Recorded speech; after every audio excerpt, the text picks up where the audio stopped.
દક્ષિણ ગુજરાતમાં સુગર મિલો બંધ થતાં શેરડીની કાપણી પૂર્ણ થઈ ગઈ છે. શેરડીના ખેતરોમાં રહેતા દીપડાઓ હવે ગ્રામ્ય વિસ્તારોમાં આવી રહ્યા છે. સુરતના બારડોલી તાલુકામાં દીપડાની દહેશત જોવા મળી.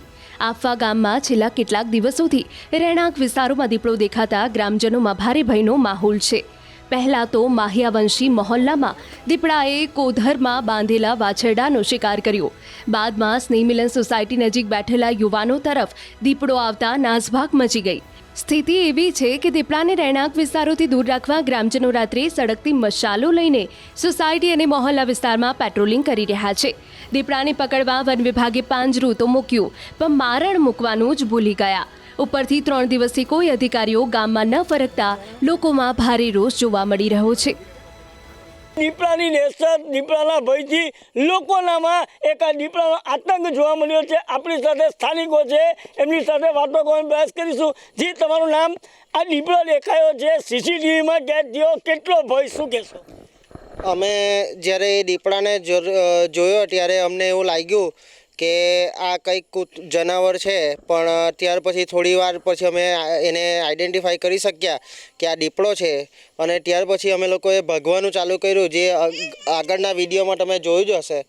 પણ એનાથી અમે અમારા બાળકો પ્રત્યે વધારે ચિંતિત છે, કારણ કે આજે એ જો રહેણાંક વિસ્તારમાં જો દીપડો આવી જતો હોય તો આગળના સમયમાં આજે પણ દીપડો જોવા મળ્યો છે, તો જેથી કરીને અમારા બાળકોનું જે રિસ્ક ફેક્ટર છે એ વધુ જણાઈ રહ્યું છે કે એ અમારા માટે ખૂબ જ રિસ્કી છે, કારણ કે અમારા બાળકો અહીંયા ફળિયામાં રમતા હોય છે, તો એ અમારા માટે એ છે. અને એનાથી વિશેષ અમારે એ પણ જણાવવાનું છે કે આજે અમારા ખેતરમાં મજૂર આવતા નથી, કારણ કે દીપડાનો ભય એમને પણ સતાવી રહ્યો છે. તો એના માટે સરકારશ્રી તરફથી અગત્યના પગલાઓ જે છે તે લેવામાં આવે એવી અમારી માંગણી છે. અન્ય પણ સ્થાનિકો છે, જે ગામમાં દીપડાનો આતંક ફેરવી ભરવી પડે છે, કેટલી હાલત ખરાબ, શું કહેશો? અમારા ગામમાં હાલત બહુ ખરાબ છે. દીપડાના કારણે બધા નાના બાળકોને પણ રમવામાં સાંજના સમયે રમવા બહાર નીકળી શકતા નથી. અન્ય પણ યુવાનો જોયા છે. જી, તમારું નામ? અને ખાસ કરીને આ સ્નેહમિલન સોસાયટીના ગેટ સુધી દીપડો આવી ગયો છે. તમારા લોકોમાંથી એક જણની નજર પડી તો 10 જણનો જીવ બચ્યો, શું કહેશો? છેલ્લા અમે હોળી ધૂળેટી પર પહેલી વાર જોઈ લો, ત્યાર પછી બીજી 2-3 વાર બી અલગ અલગ લોકોને જોવા મળ્યો છે. ને આનાથી એક વસ્તુ નક્કી થઈ ગયું કે દીપડો ગામમાં છે. હવે ગામના જ્યાં પોપ્યુલેશન રહે છે, બધું પબ્લિક, ત્યાં અંદર દીપડો ઘૂસી ગયો છે. ને પહેલાં તો મેઇન આ નાના બાળકો માટે જ મેઇન છે કે એ લોકો અત્યારે એક્ઝામ પટવાની, એ લોકો રમવા નીકળે તો એ લોકો રમવા કેવી રીતે નીકળી શકે? પોતાના મા બાપ એ લોકોને પછાડી જ રહેવું પડે એવું છે, કોઈ કામ કરી શકે નહીં. સ્કૂલે જવા માટે તકલીફ થાય છે, દીપડો દેખાય છે, કેટલો ભય, શું કહેશો?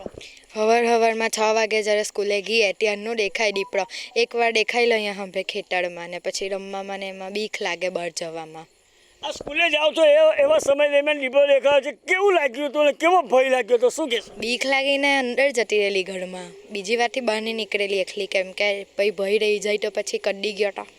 આપણી સાથે ફેન્સ ઓફ એનિમલ ટ્રસ્ટના NGO જે ચલાવતા છે જતીન રાઠોડ છે, તેની સાથે પણ વાત કરીશું કે દીપડો ક્યારે દેખાય અને કઈ રીતે બચાવ, સ્વ બચાવ કેવી રીતે કરવો, લોકોનામાં કેવી રીતની માર્ગદર્શન આપવું, એ બાબતની ચર્ચા કરીશું. જી જતીનભાઈ, દક્ષિણ ગુજરાતની અંદર ખાસ કરીને સુરત જિલ્લાના ગ્રામ્ય વિસ્તારમાં દીપડો દેખાય છે, તો સ્થાનિકોએ કયા સાવચેતીના પગલાં લેવા જોઈએ, શું કહેશો?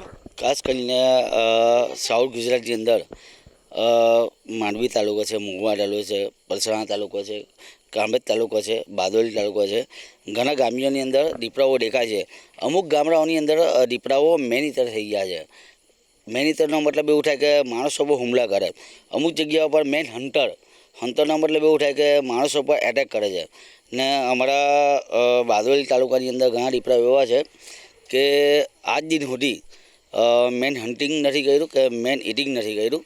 તો એનો મતલબ કે દીપડાઓ આપણા વિસ્તારની અંદર છે, તો દીપડાઓ વારંવાર ખેતર વિસ્તારમાં, ખાસ કરીને શેરડીના વિસ્તારમાં, કોતર વિસ્તારની અંદર જોવા મળે છે, પણ આવીની અંદર સોસાયટીની અંદર વારંવાર આવે છે. એના માટે આ ચિંતાજનક વાત છે કે દીપડાઓ ખેતર વિસ્તારમાં રહી છે, ગ્રામ્ય વિસ્તારમાં રહી છે. એના ખાવા માટે ડોગ મળે છે, સ્ટ્રીટ ડોગ, અને બકરાઓ મળે છે, મરઘાઓ મળે છે. પણ આ વિસ્તારની અંદર સોસાયટીની અંદર મેં પણ પહેલી વાર સાંભળ્યું છે કે આ વિસ્તારની અંદર પહેલી વાર દીપડો જોવા મળ્યો. કે આ વિસ્તારની અંદર છે ને અમુક સોસાયટીઓ છે, ગામ પણ છે, તો સોસાયટીના ગામની વચ્ચે ખેતર વિસ્તાર પણ છે, તો એની અંદર રહેવાની સંભાવના દીપડાઓની વધારે રહી છે. અને આ વિસ્તારની અંદર પછી ખારી છે, કતોડ છે, આંબાવાડી છે, શેરડી પણ છે, તો ચાન્સ રહી દીપડાઓ રહેવાનો. ચોક્કસપણે જે એનજીઓ પણ જણાવ્યું છે કે દીપડાના દેખાવાના માહોલ અને સ્થાનિકોમાં ભયનો માહોલ. વન વિભાગ બિંદાસ પાંજરું મૂક્યું, મારણ નહીં મૂક્યું. સ્થાનિકોનો આક્ષેપ વન વિભાગ પર કે પાંજરું મૂકી ગયા, મારણ અમારા મૂકવું પડે.